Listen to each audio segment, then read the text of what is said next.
Hello everyone, जय माँ शेरा वाली। आप सभी को जय माँ दुर्गे। आज मैं आपके अपने वीडियो में ये बताऊंगी कि हमारे यहाँ अपने रीति रिवाज के अनुसार किस तरह से कलश स्थापना करते हैं। बहुत ही सरल आसान चीज़ें से कम सामग्री में आप लोगों को बताऊंगी, तो आप लोग वीडियो में बने रहिएगा और देखिएगा ज़रूर। सबसे पहले तो मैं बता दूं, इस साल बहुत ही बढ़िया शुभ संकेत है और इस साल की दुर्गे माँ की शेरा सवारी जो है हाथी है, बहुत ही बढ़िया शुभ है। तो चलिए पहले मैं सबसे पहले आप लोग बता दूं, जिस जगह आप चौकी यानी कलश स्थापना कर रहे हैं वहाँ अच्छे से साफ़ वगैरह कर ले। उसके बाद एक चौकी स्थापित करें, लाल कपड़ा बिछाएं, वहाँ पे माता जी की फ़ोटो या प्रतिमा जो भी है आप लोग समर्पित करें। उसके बाद आप लोगों को कलश के लिए बता दूं मैं पहले, तो आप लोगों को थाली लेना है, या फिर आपके पास मिट्टी का कोई बर्तन है तो आप वो भी ले सकते हैं। तो इस तरह थाली लेना है, उसमें मिट्टी डालना है या फिर आप रेता भी डाल सकते हैं, जो भी आपके पास उपलब्ध है या नहीं। उसके बाद आप लोगों को जवारे इस तरह से बो देना है जैसे मैंने बोया है, आप लोगों ने वीडियो में देखते जाइए। इसके बाद आप लोगों को मिट्टी का, तांबे का, फूले का जो भी कलश है आप लोगों को कलश लेना है। उसमें से दूबा घास, जोड़ा लौंग, इलायची, हल्दी, सुपारी और एक का सिक्का, इस तरह से आप लोगों को गंगा जल जरूर डालना है। इस तरह से इतनी चीज़ें आप लोगों को इस जल के लोटे में ज़रूर डाल देना है और ये बहुत ही ज़रूरी होती है ये चीज़ें, तो आप लोगों को डालना है। उसके बाद आम के पत्ते या फिर अशोक के पत्ते मिल जाएं, तो आम के पत्ते बहुत ही शुभ होते हैं, तो आप लोगों को कम से कम 5 पत्ते तो होना ही चाहिए।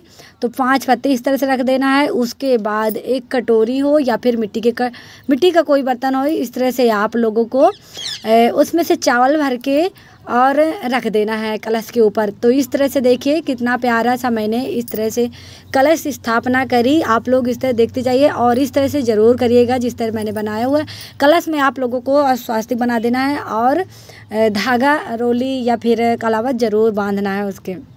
इसके बाद नारियल में कपड़ा धागा बांधना है। उसके बाद नारियल को चुन्नी से लपेट के कलश के ऊपर रख देना है। इसके बाद आप लोगों को थोड़ी सी अक्षत डालना है, वहाँ पे गणेश जी की मूर्ति स्थापित करना है, क्योंकि कोई भी पूजा हो गणेश जी की पूजा हमें ज़रूर करनी है। उसके बाद हम नवग्रह स्थापित करेंगे, तो हमें नवग्रह ज़रूर बैठाना है, क्योंकि ये पूजा में बहुत ही शुभ होते हैं, हमें इनकी पूजा ज़रूर करना चाहिए। तो देखिए ये नवरात्रि के जो 9 दिन होते हैं बहुत ही शुभ होते हैं और बहुत ही फलदायक होते हैं। तो आप लोग बड़े ध्यान पूर्वक से, प्रेम पूर्वक इनकी पूजा करें देवी माँ की।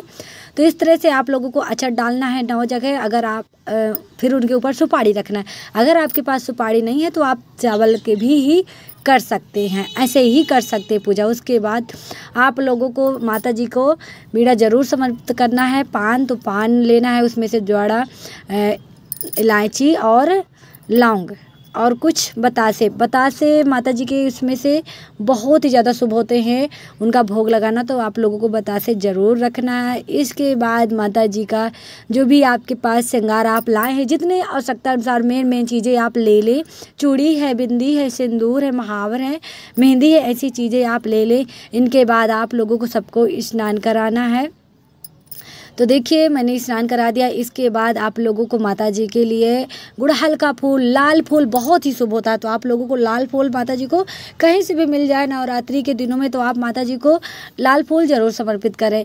इसके बाद आप लोगों को गणेश जी को, माता जी को कलावा समर्पित करना है और जो आपने नवग्रह बनाए हैं उनको भी कलावा समर्पित करना है। तो इस तरह से आप लोग देख लीजिए मैंने सभी में से पहना दिया है, क्योंकि वस्त्र रूप हम यही पहना सकते हैं, तो इस तरह से आप लोग भी पहनाएं।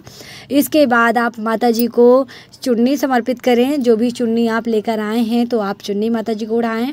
देखिए प्रतिमा छोटी हो या बड़ी, इससे कुछ नहीं होता, हमारा भाव अच्छा होना चाहिए। तो इस तरह से आप लोगों को माता जी को चुन्नी समर्पित करना है और प्रेम पूर्वक आपको माता जी की आरती, पूजा, प्रार्थना करनी है।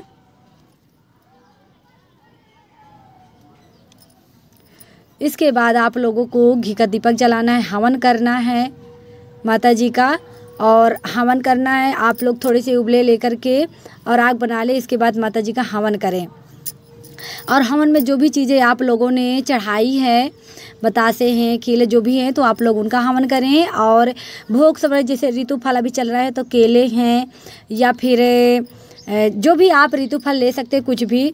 और हाँ एक बात, अगर आप 9 दिन का व्रत हैं और आप अखंड जोत जलाना चाहते हैं तो अखंड जोत भी जला सकते हैं, लेकिन ध्यान रहे अखंड जोत बुझना नहीं चाहिए, हमेशा उसी तरह जलना चाहिए। तो अखंड जोत का बहुत ही ध्यान देना पड़ता है 9 दिन अगर आप अखंड जोत जला रहे हैं तो। फिर आप लोगों को हाथ जोड़ के प्रेम पूर्वक माता जी की आरती करना है, प्रार्थना करनी है कि हे माँ शेरों वाली, हे माँ दुर्गे माँ, जो भी हमसे भूल चूक हुई है, गलतियाँ हुई हैं, माफ़ करते हुए हमारी पूजा स्वीकार करना, सबके मन की इच्छा पूरी करना। इस तरह से आप लोगों को प्रार्थना करनी है। तो सब बोलकर प्यार से बोलिए जय माता दी।